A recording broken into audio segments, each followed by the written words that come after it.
Hey, this is Jay. And this is Chelsea. Welcome to the Shifting Perceptions podcast.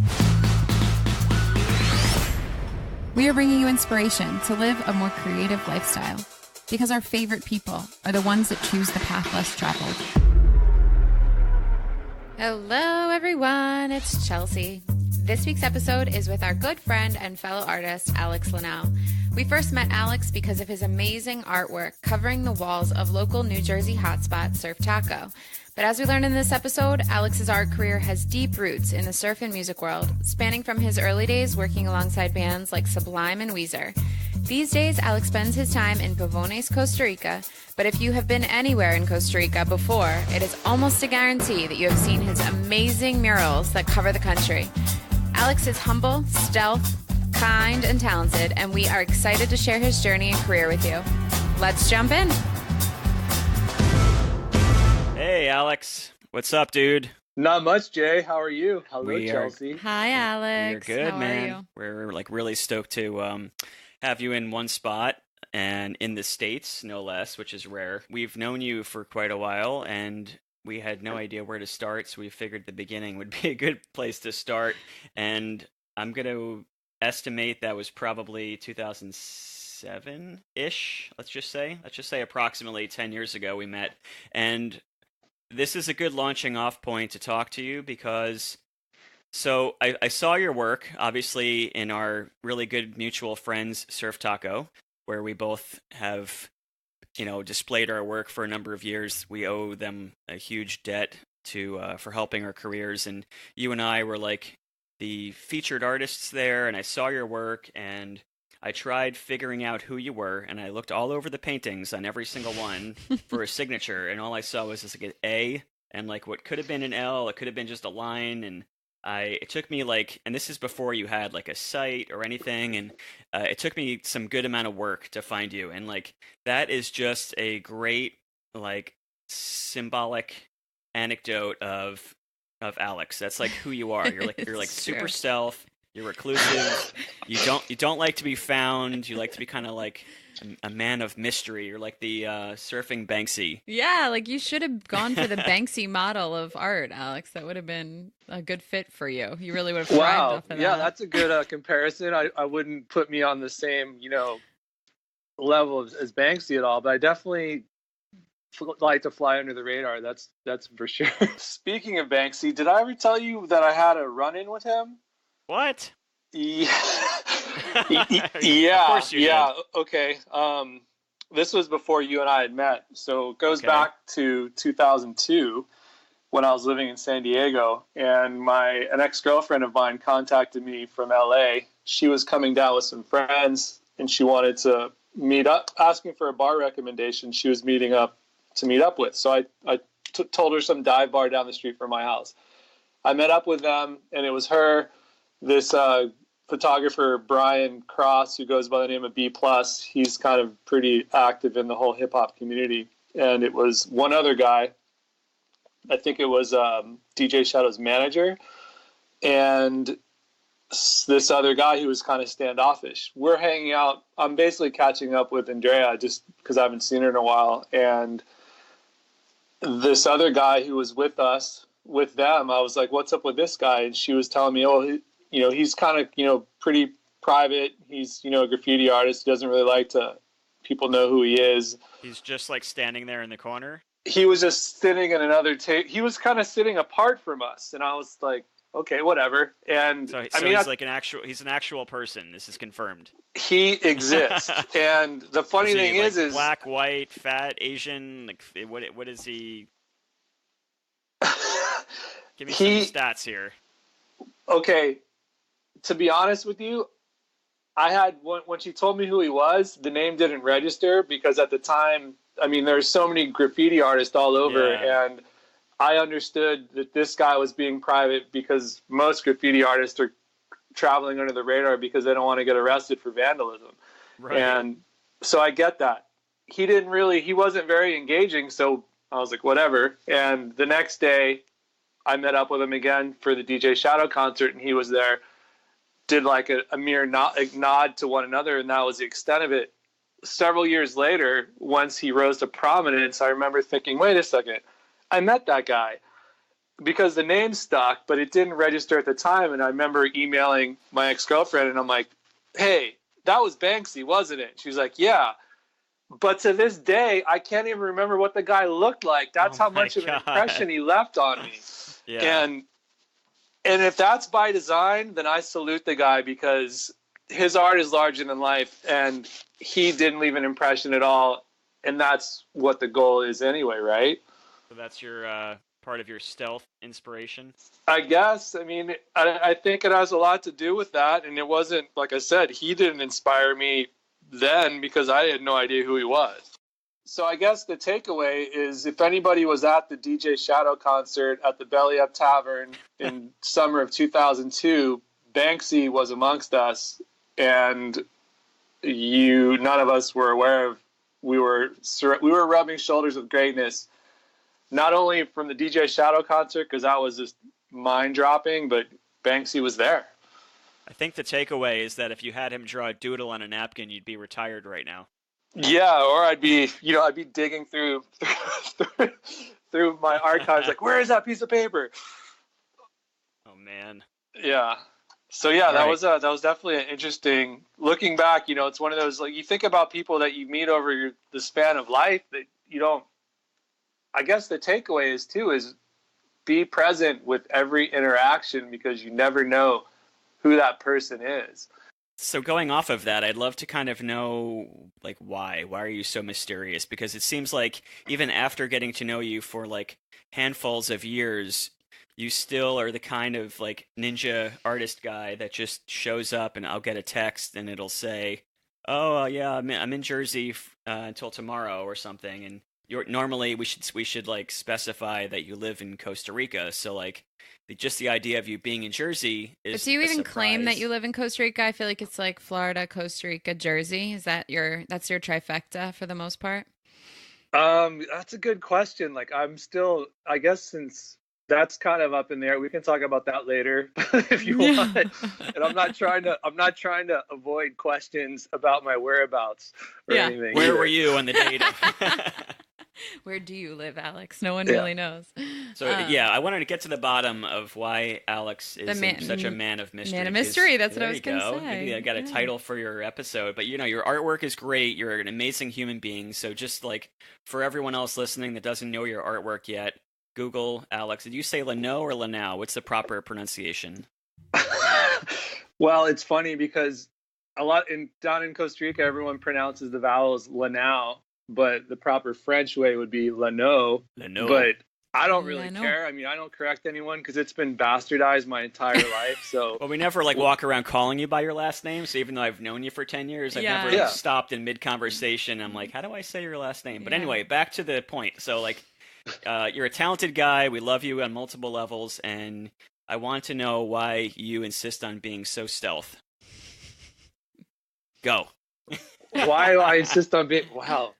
So you are putting me in the hot seat. So I guess mainly because I got into being stealth largely because of where I was living. It was hard to be online. Technology wasn't advanced in the jungle, that it was hard to just keep up with it, that it just kind of happened by default.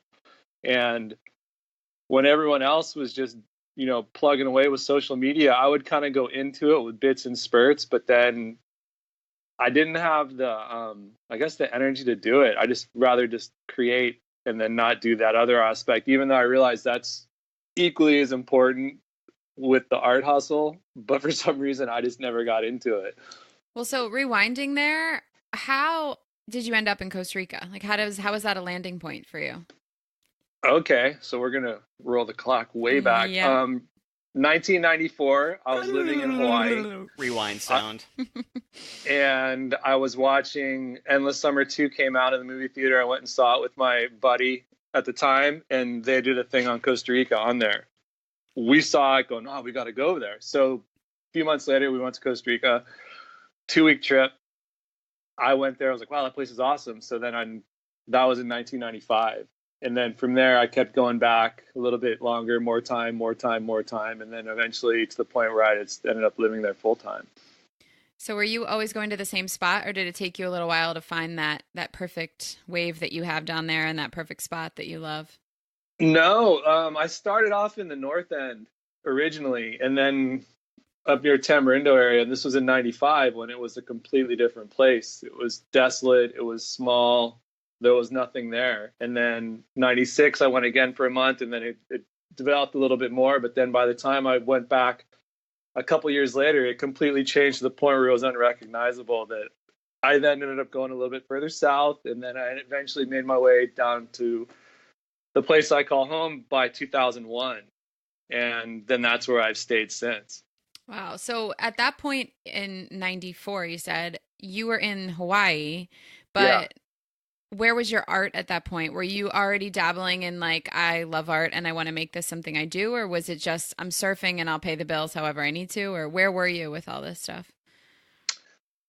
Well, where I was with art, I was always drawing. It was something I've always wanted to do. I wasn't making any money at it at that point. So I was working at surf shops in Hawaii and obviously just trying to do whatever I could.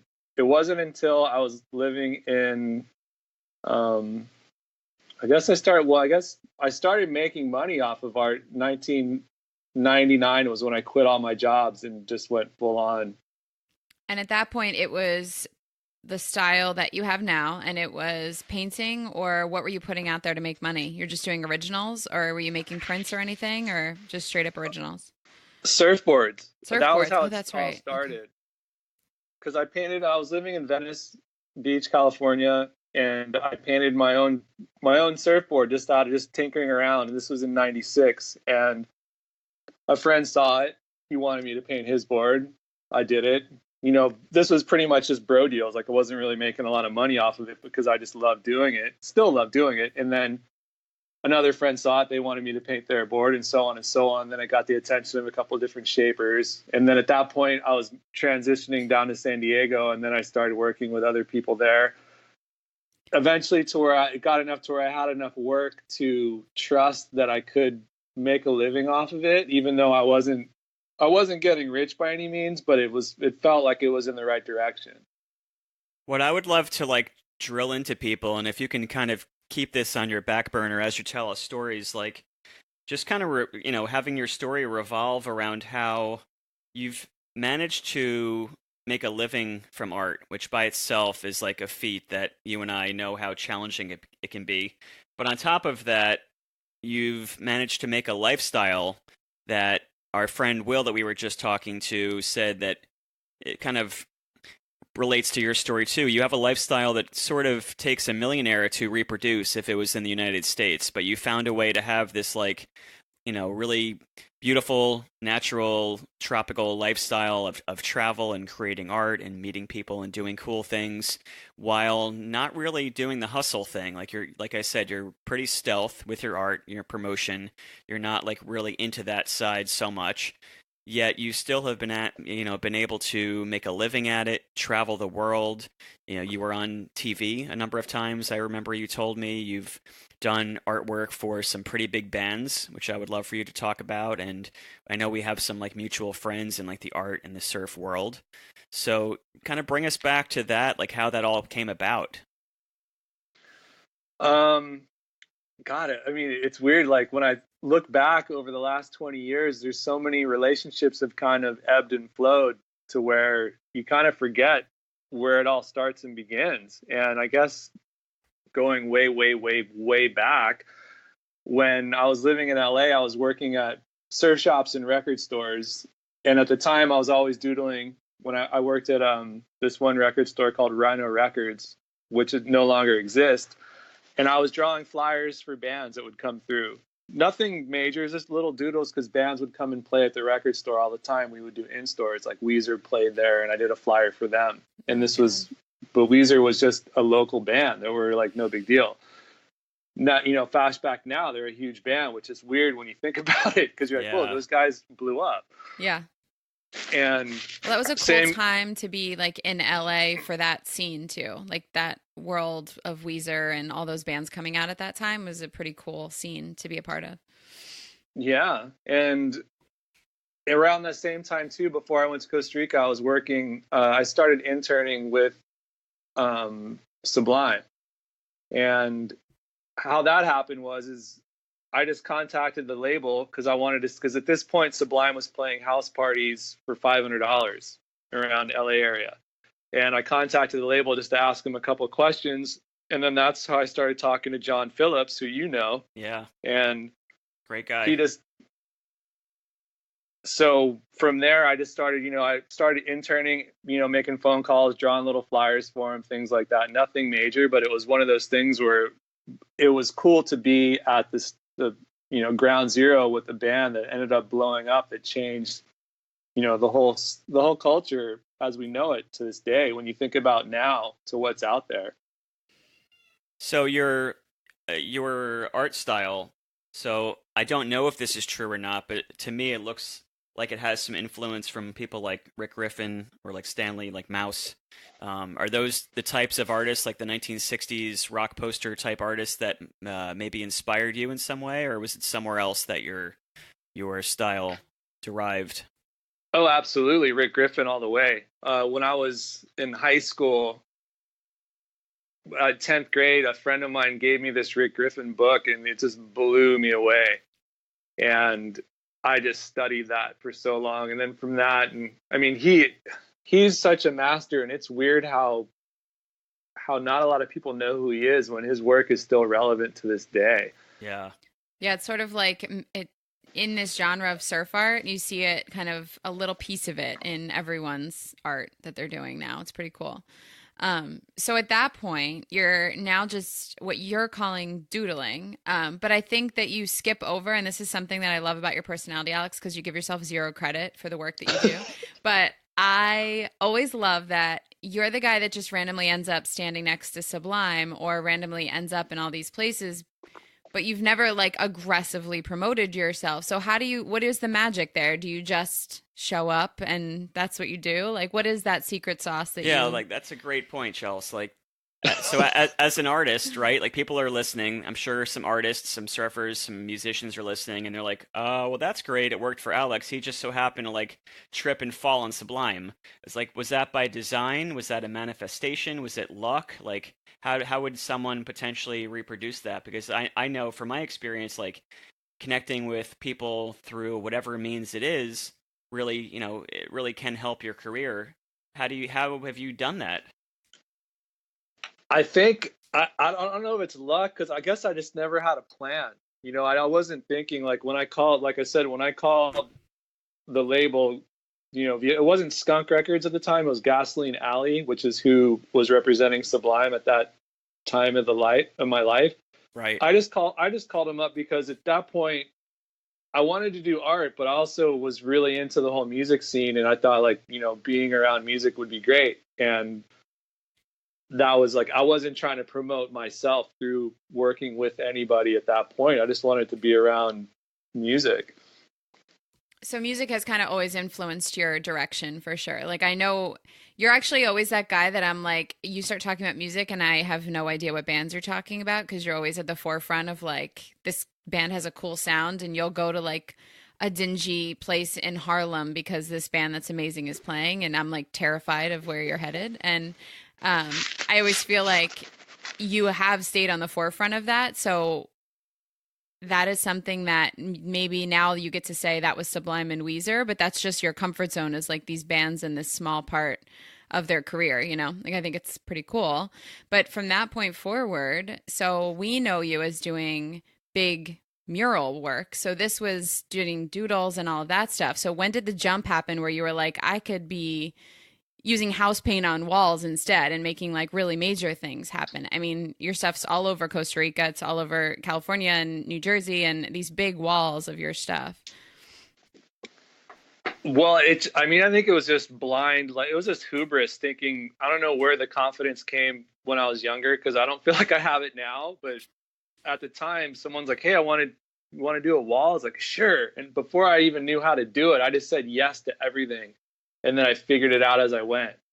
And so what was the first like big project you did that you remember, like the big mural that you were like, how the hell am I going to do this? The first big wall, I guess it was 20 years ago in San Diego. It was for a friend of mine. He had a big wall in his house and he asked if I wanted to paint it. I said, sure.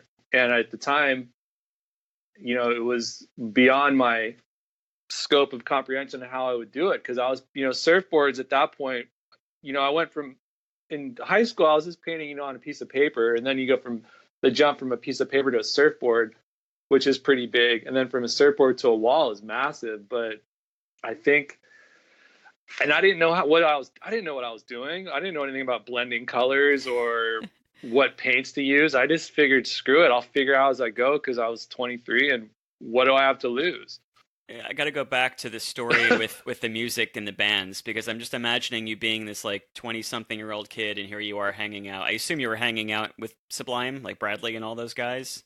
I was hanging out more with the guy with the label, with Okay. John Phillips and then Matt Phillips and Zach and Dave and those guys. Which John is. I know John and Matt. Yeah. Yeah. So, how would you give people some takeaways? Like, how did you make those things happen? Did you like manifest it? Did you just keep putting yourself out there until something stuck? Yeah, there's like some steps that happen after you just make that phone call to be like, I want to work with you. Like, I mean, they don't just take every punk kid that's 20 years old and says, I want to come in and hang out. So how did that happen? Like, I know, so Alex, like for me, I know like this process, because to me, I just ask. A lot of times it comes down to just asking or putting yourself out there or doing nice things for people. I know you're like that too, and we take that for granted, that mindset, but like break that down for an artist or musician listening that doesn't necessarily have that model of thinking as part of their algorithm. Well, okay. For example, when I called and John Phillips picked up the phone, we just started talking about music, and that was all it was. It wasn't, hey, I need a job. Hey, like that was the last question I asked after we talked for about a half an hour. I said, hey, do you guys need interns? And they go, yeah, sure, cruise by. So I came over, and that was the extent of that. Yeah. And I think that's how it's been. Like whenever I've, met people that I've looked up to, be it, Ad Rock from the Beastie Boys or whoever, I've just talked to them about music because I'm a fan of music. And I'm also a fan of them, but I don't need to, worship them, because it's the music that they make. They just happen to be the ones who make it, if that makes any sense at all. The vessel. Yeah, it does. It does make sense. And I can also like put this little bit out there, this little tidbit, that Alex puts the songs and the bands on the back of his canvases that he was listening to when creating paintings, which I always thought was really cool. That shows how much the music really means to you. Yeah, well, I think the main reason why I do that is if a stranger would buy one of my paintings, they see that in the back, then maybe that'll turn them on to bands that they normally wouldn't listen to, because in this day and age, a lot of times with the way it is with Spotify and everything, you're constantly being suggested music, whereas I think a lot of the times the bands I might be suggesting won't ever come up.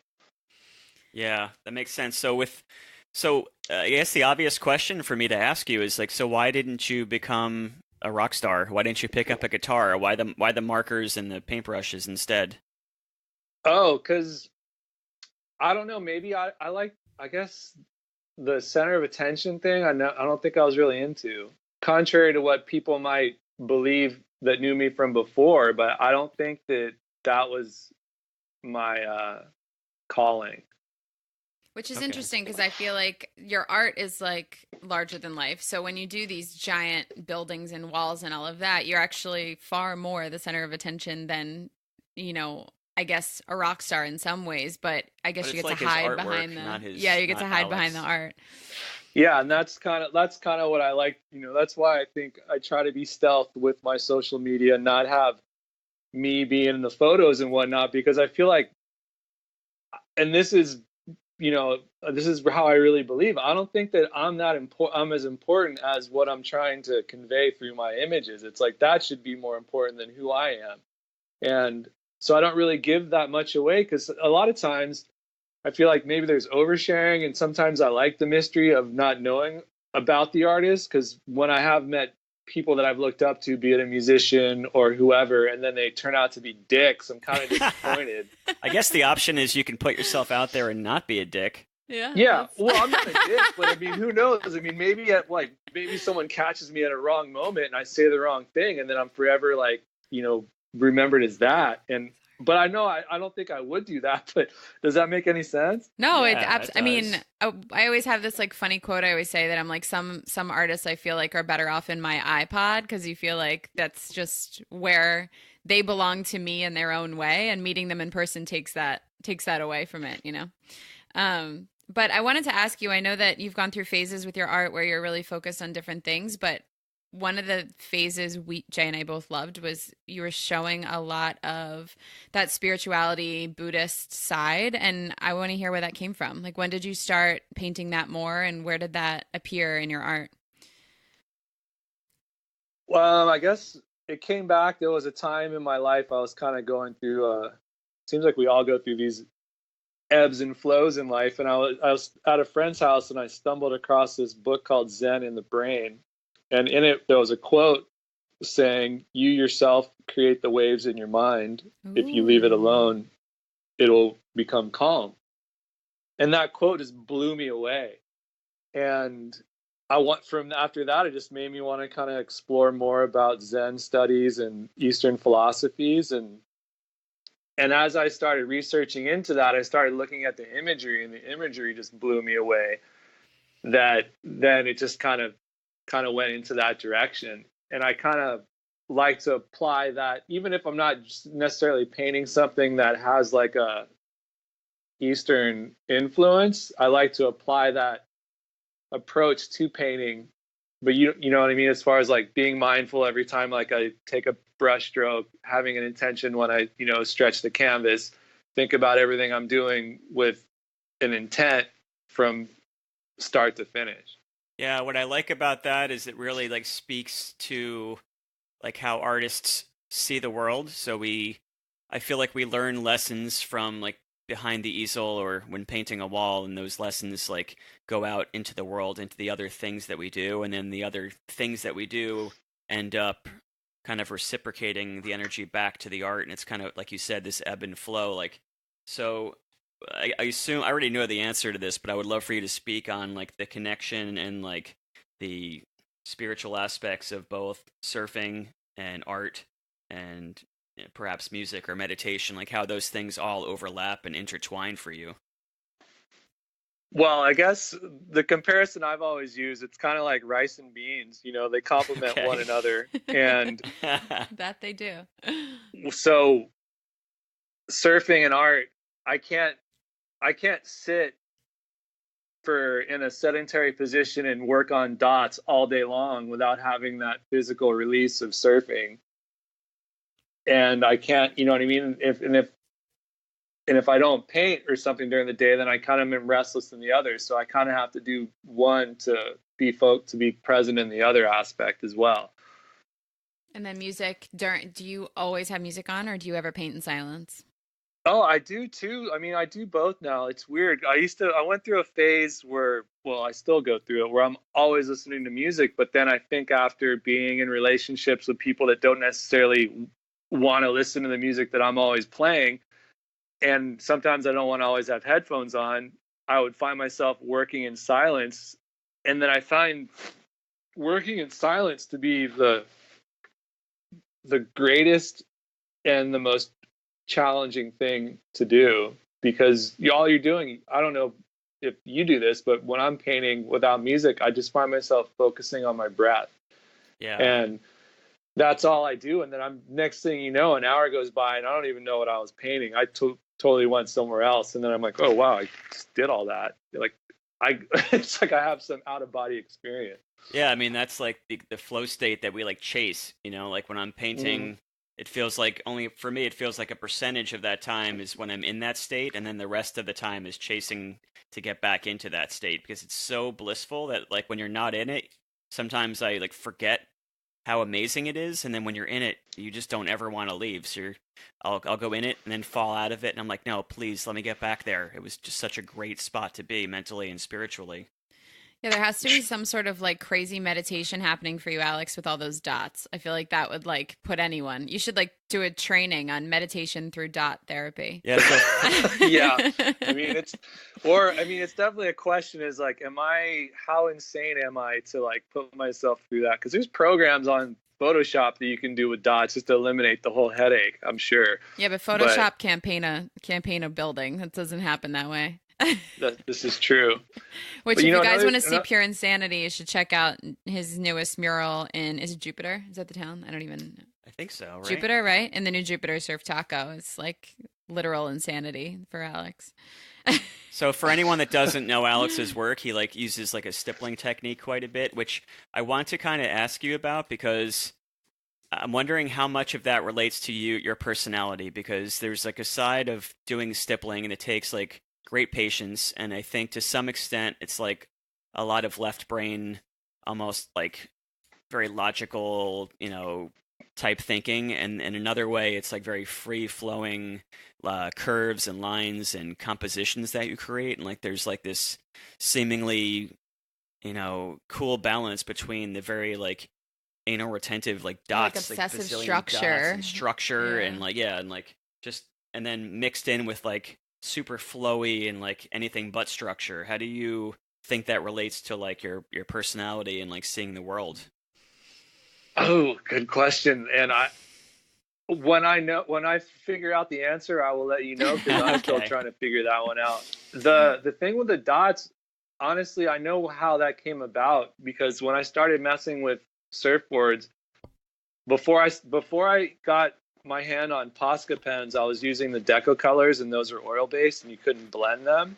Mm-hmm. So I had to do dots. And then from there, I liked the finished look, even though it was tedious as all hell. I guess it came out of just necessity. And then when I started doing like bigger things, I realized I was terrible about blending colors in a large area to get the look that I wanted. The dots was the only way to do it. The way that I wanted to get the way I wanted to achieve the look I wanted, dots was the way to do it. And that's just how that's how it's evolved into large scale insanity. So what I love about where you and Jay meet in the middle with your art, like other than the obvious surfing and all of that stuff, is that you both have chosen these methods that, as someone like myself, when I think of learning more about art and learn about painting and all of that, the last thing that seems appetizing to me is doing 10,000 dots or working with oil paints the way that Jay does. And it's like this, it actually, to me, feels like a form of torture. So the fact that like you guys, I want to understand that mental, like, why is that? How is the fulfillment of that end product that good? Like, where does that talk about that reasoning? Because you could paint quicker in other ways. You really could. So where does that come from? Well, I guess the whole you have to suffer for your art, I think that stays with you even if you have a padded bank account, no matter what. Yeah. And, I guess having the struggle always on the forefront is what keeps me coming back for more. If I thought about everything else, then I think it would make me lazy. When I did, there was the last mural I did down here on downtown West Palm Beach. It's a 20 by 40 foot wall, and it was all black and white. Did you see that one? Yeah, we saw it, cool. And it was crazy because the team. So he's talking about it's a Surf Taco building, and the chain of Surf Taco is up by us in New Jersey. So a lot of the Surf Taco team lives up here. And when they all came back and were talking about watching you go through this process, like it was like everyone had a little bit of PTSD watching like this artist struggle live and in person. And Jay was just saying, I can never imagine having all these witnesses have to see this like struggle for me. Like it was wild. Well, no, the black and white one wasn't Surf Taco though. Oh, this is a different. No, that was an outside one. I saw it. Oh, okay.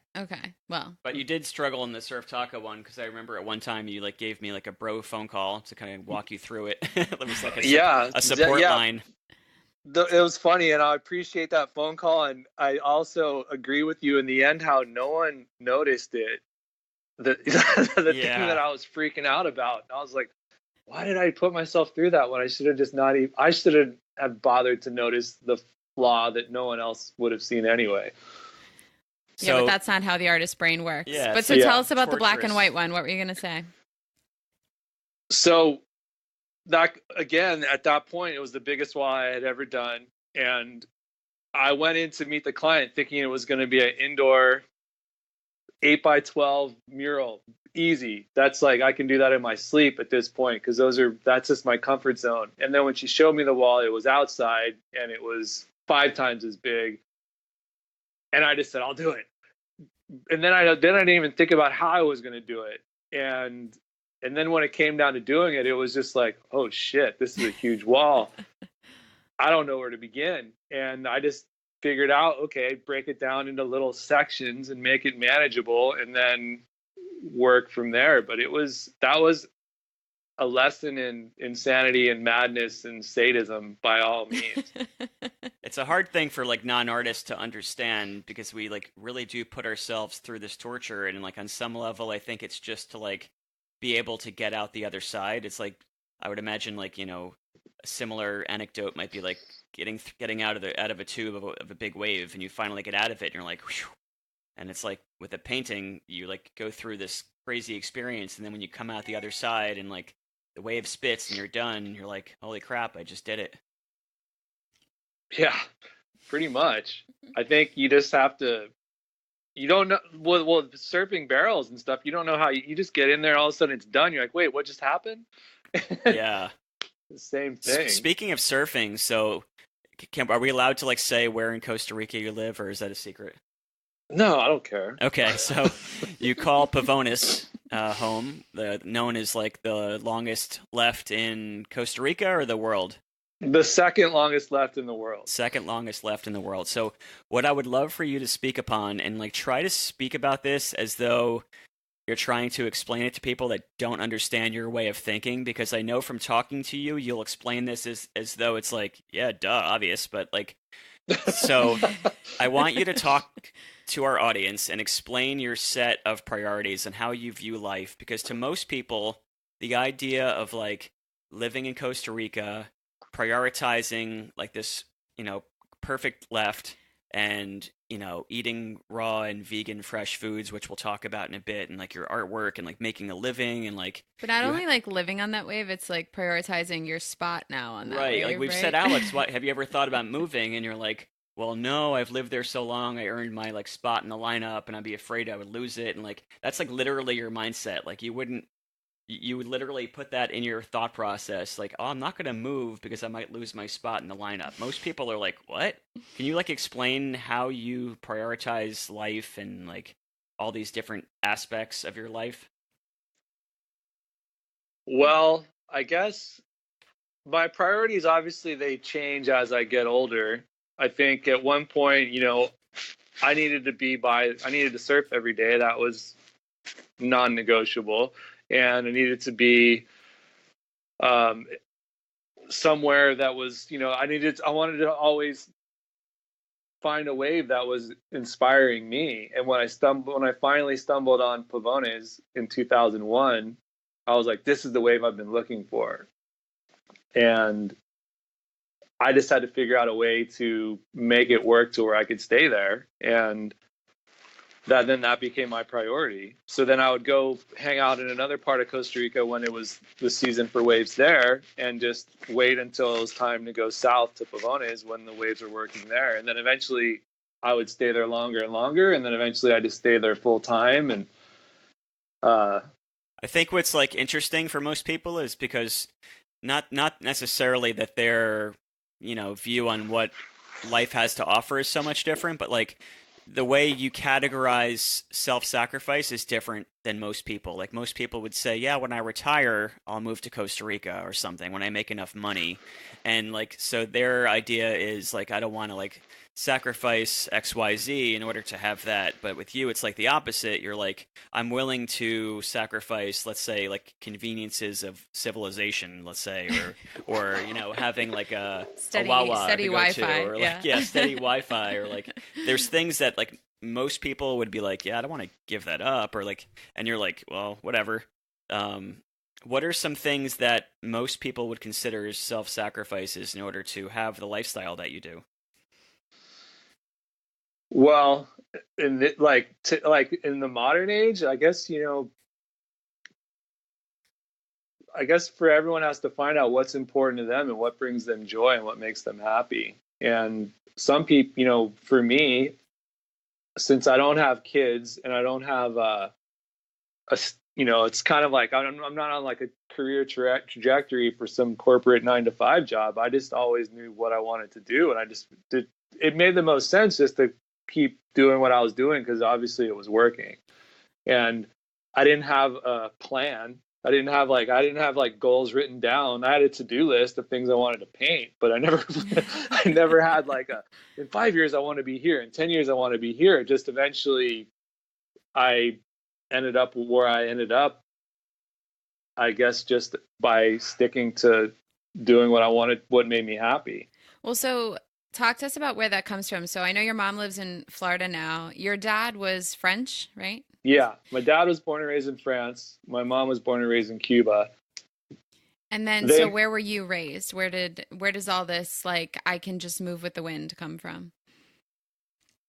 I think it comes from my dad in a sense because, we traveled a lot when we were kids, and, I was born here in Florida, but I remember my dad would tell me when I was anxious, he's like, why can't you just stay in one place? And I was like, wait a second, you're telling me why I can't stay in one place when you just gave me an itinerary of the last 6 months of where you're going to be, and you're all over the place too. So I don't see how that's any different. In a way, I think I'm just following his footsteps. It's just a different way of travel. So was he traveling for work, or what was his crazy schedule for?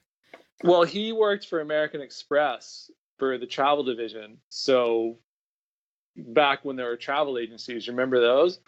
Yeah.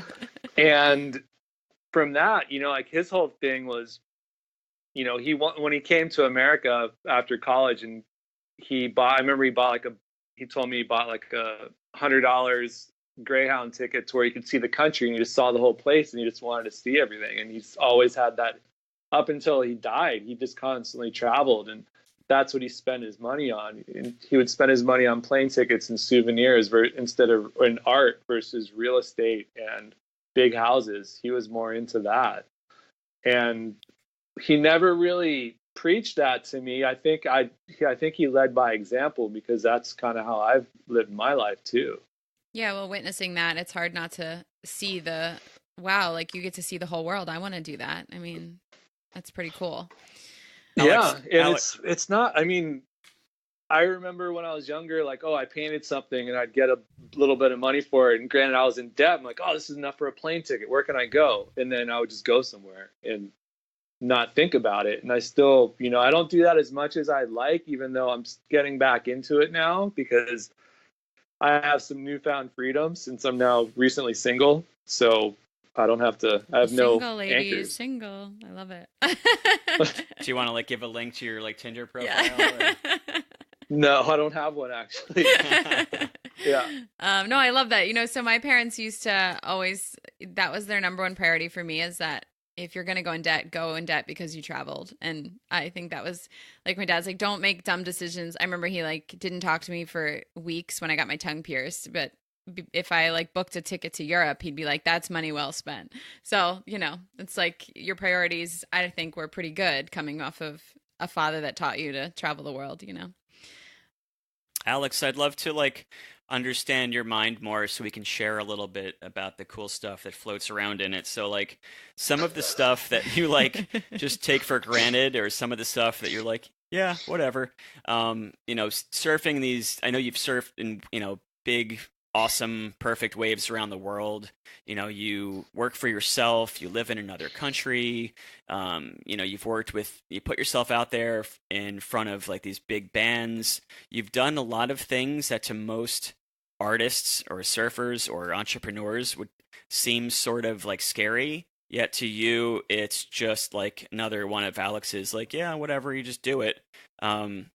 So I guess what I would love to have for people to take away is like, are there mindsets or practices that you've used to get over some of the fears, whether it's like surfing a bigger wave, or whether it's like trying a new art technique, or whether it's like some other big adventure that you're taking? And I guess the second part of that question is like, so is there anything you actually are scared of? Yeah, I guess I'm scared. I mean, there's a lot of things I'm scared of. And as far as the like, as far as the takeaway for other artists, what they want to do is, the best advice I can offer is start small and scale up, because that's what I did. I didn't, I started surfing small waves in Florida and in Texas, and then I worked my way up to bigger waves, and it was a natural progression. I didn't go from, doodling something on a piece of paper to painting a 20 by 40 foot mural. So, and if you make, baby steps incrementally over the course of your lifetime, looking back, you'll have done these huge advancements. And I guess because it was, I stayed the course the whole time, it seems like I've done a lot, but I've only done a lot just because I'm old. I think I found finally like a correlation with your artwork. So like basically what you're saying is like one dot at a time. Yeah, there you go. Exactly. Because that's really all it is. When I look at, old doodles that I've done, I'm like, okay, I just did that. Now I just do it 100 times bigger is all. So you didn't answer the question. So what are you afraid of? Because seemingly travel, potentially scary waves, working for yourself, living in another country, none of these things are very like blasé to you. What might intimidate you that you either haven't tried or you're still working on improving? I guess I'm scared of women.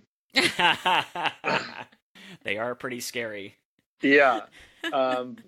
That's my weakness. That's kind of like always been the struggle in my life. But I guess, it's better to what is it, to be in love and lost than not love at all. That's or something like that. Yeah. So I have no regrets about everything that's gone on in my life and my relationship struggles. However, it's made for, I think about all the art that's come out of it. So yeah, that's the interesting balance of Jay and I we've talked about this in past episodes, but there's a few relationships happening when there's someone in the relationship super passionate about music or art or whatever their creativity might be. Like, you actually already have a first love, Alex. It's working out the rest of it beyond art that, I think you actually have a first and second love with art and waves, but it's getting that third one in line that we got to work on. Yeah, well, it's funny you say that, because I think the last time that I did put a relationship before the original loves, and I think that was a lot of struggle on a subconscious level that I wasn't aware of until it came to a head. Yeah, it's interesting. I know that was like, it was some TV show we watched a long time ago, but Jay and I, it like clicked when they said it, because the woman in it was just like, you already have a first love. That's your music. I'm just, the sidekick. And it's funny because I think there's an understanding that comes with that in a relationship when someone loves their art that much, and you just are good at staying in that secondary position sometimes and knowing that you're going to move to first every once in a while. So Alex, not to compare these at all because they're not comparable, but art and surfing, so is one of those things something that comes more easy to you? Are you currently still working at progressing both, or do you feel like you're kind of at a level of fluency with both of them that you're just enjoying the process? Or can you talk about how those two different mediums of your creativity may impact you, as far as is one more torturous at trying to progress? Is one easier?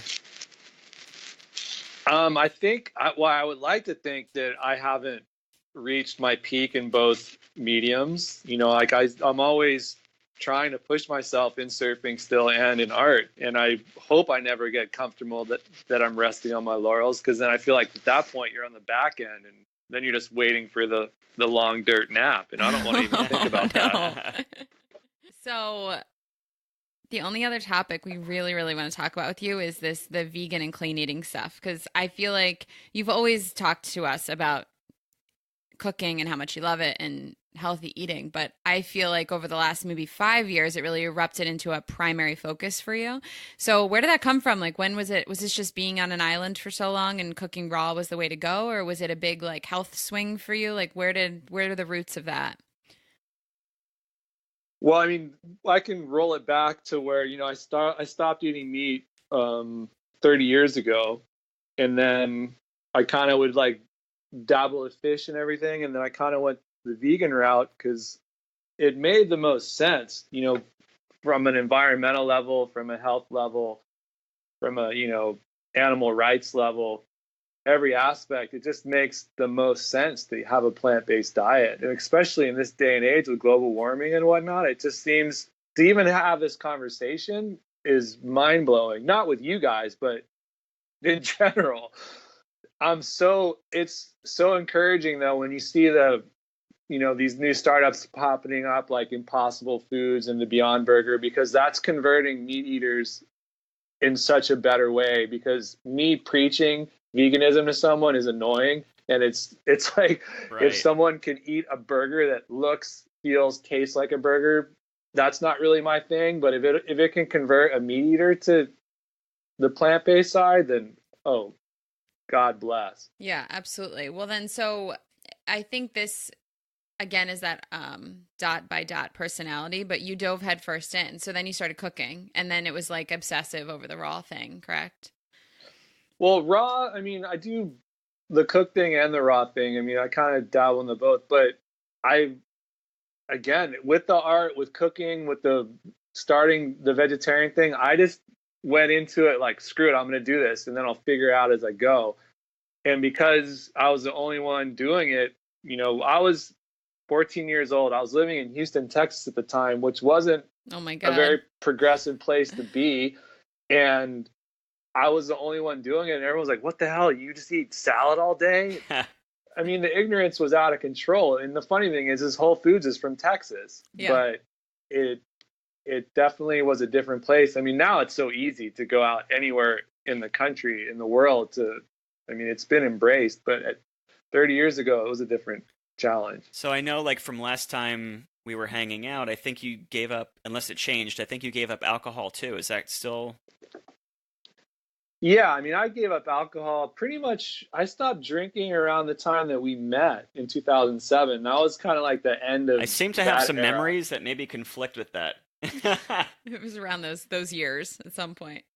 Yeah, I think what happened was because my dad, when he died in 2008, it just took a hold on me, and I thought, well, I just stopped drinking, and I'll go through like a phase every now and then. I'll drink a beer here and there. Like I actually had a beer last night with Michael, but I'm not a drunk anymore. I think you have to drink with Michael. That's just like a rule. That's a requirement. The cosmic minister. Michael's he was our wedding officiant, the cosmic minister, Michael Courtney. Yes, he's one of the big mayors of Surf Chaco land. So yeah, it seems like whenever I'm around either Jess or Michael, I'll have a cocktail because that's just what you do. Yeah. And but yeah, pretty much. And that was the first time I had a drink in 3 months. And before that, I don't know. I don't think about it. It's just not something I really do because I don't need it. Yeah. And so we are coming to an end, but I always have to ask everyone one question. So I'm going to bring you back. And I want to know what your first thought is if I tell you that you're back in your childhood kitchen. If I'm back in my childhood kitchen? Yeah. What do you think of? Well, it's interesting because I'm in my childhood kitchen right now. Oh, okay. I like that. Okay. Is it the same? Has it changed? It hasn't changed at all. It's weird being back in this place where, because I'm visiting my mom right now, and it's like, wow, this is the kitchen. This is like the place when I was born and they brought me from the hospital. This is where I came to, was this place. Oh my gosh. So you picture your mom in there, your family in there. And I guess ice cream sandwiches. Okay. A little different than your current diet. Yeah. Oh, absolutely. I mean, it's funny when you think about that. I'm like, that's not even food. And why is it called a sandwich anyway? Yeah. Oh my gosh. Well, thank you so much, Alex. This was incredible. I love talking to you always. Yeah, it's great to talk to you, man. Is there any other topic or any other last, wisdom that you'd like to throw at our audience before we let you go? Yeah, approaching these holidays with Thanksgiving on the corner, just spare a turkey and eat a salad. Yes. All right. I like that. I love it. Awesome. And then, Alex, where's the best place to find you? Ha ha ha. I guess you can find me on Instagram, even though I don't post that often. But you can always slide into my DMs and write me a message, okay, and ladies. I'll write you back. Okay, I like that. Awesome, Alex. And you have a new website, which I was really stoked to see. Is it just alexlanau.com or Alex Lanau art, or what is it? Yeah, it's alexlanau.com. I'm just working on making, yoga pants and just clothing with my art, and I'm going to start offering prints, and I'm just little by little doing new merchandise things, and it's coming along. It's fun. It's definitely a different medium than I'm used to, but it's cool just like working with a designer and like making cool things. That is cool. Yeah, really it's fun. Well, dude, we are very grateful for you to talk to us, and I consider you a really good friend. I always love our talks. Our last talk, if you remember, I think it was like at 2 a.m. or something in a car on the street. Yeah, that was a very good. I mean, I'll never forget that conversation because that was. Ooh, thank you for that. We have some great bro talks, and they're not probably appropriate for a podcast, but I look forward to our next one of those because they always, actually our first hangout, we were drinking or something in a kitchen. I don't know, maybe it was Chris's kitchen, and we had one of those bro talks, and I always appreciate those moments that we can chat about art and surfing and life and philosophy and whatnot. Of course. Yeah, and hopefully I'll see you guys soon. Say hello to the posse, the kids. We will. We will, bro. I hope to see you soon, Alex. We'll talk to you later. Thanks, man. Okay, love you guys. Love you too, brother. Bye. Thank you so much for listening, guys. We appreciate you. If you like what we're doing, could we ask you to go to iTunes and leave us a nice review and rating? It really helps us and helps other people to know that we're providing a good podcast for you. If you'd like to find us on social media, you can find us at Shifting Perceptions Podcast. You can find my artwork at jalders.com or me on social media at jalders. You can find my beautiful wife Chelsea on ommamasdoulas.com or on social media at ommamasdoulas.